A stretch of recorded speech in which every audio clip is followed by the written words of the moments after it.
But joining me in studio for that discussion is Paul Mwangi, BBI Joint Secretary. Paul, thank you so much for making time for us on Newsnight. Thank you. I think the one question, Paul, that many Kenyans have tonight is this.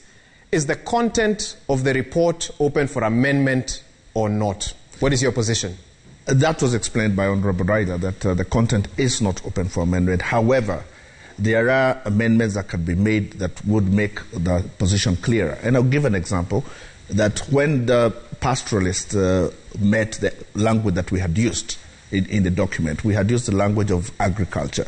And they say that every time you use the word agriculture, the interpretation is usually that it is about crop farming. And therefore, they feel that that language leaves out what they're interested in most, which is livestock. Mm-hmm. And they would want livestock captured in those terms, and that the protection for livestock be given separately from, without being bundled up with what is agriculture. And I expect the same also to come from, fisheries communities, because again, we treat fisheries within the same description of agriculture. Are you actually telling us tonight that the only changes Kenyans may expect is what, in the grammar of the document? That's not grammar, because it goes to interpretation. So there are things that within the spirit of what was being achieved, the communities and various interest groups come out and say that although you are capturing what we want, it's not coming out properly.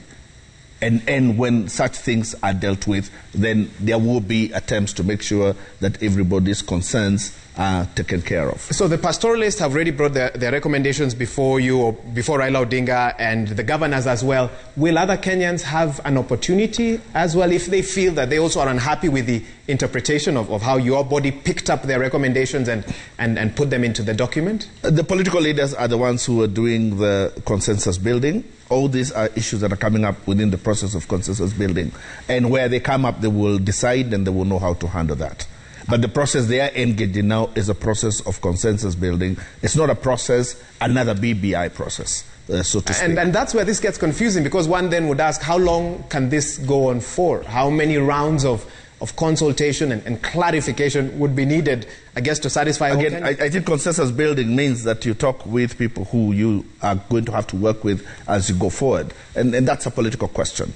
And that is why it's being done by politicians. They are the ones who know what are the interest groups that you need consensus from, so that you'll be able to go forward in the next steps. And I think they are making those decisions as to who they want to talk with and who they need to talk with. And we will see as days come what kind of consensus that they're going to build. Okay. I was actually hoping, Paul, that you'd respond to that story by Chemutai, and it's coming up shortly. But another question that I have for you, how much direct input of the BBI report is the work of the two principals?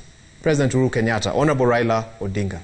They did not interfere with our work. We heard from their political parties. We had consultations with very many different political parties. And therefore, we possibly got to attend to their concerns because we listened to very many different people. But between us and them, we did not sit down and they did not interfere with telling us what they want. They left us to do our work. Can you quantify? Would you say that 30% of their direct input is featured in the document? I wouldn't want to speak for them. I think it is them. No, but you are the one. They have expressed confidence with what we have, the product that we have given. So I believe then that they feel that we have largely taken care of whatever the concerns they had, and that we have fulfilled our mandate. Mm-hmm. But the mandate they gave us is the mandate that was there in the Kenya Gazette, and they expressed themselves as to what they would want us to do. The fact that they have been upbeat about the product that was issued by BBI, I think means that we have successfully discharged our mandate.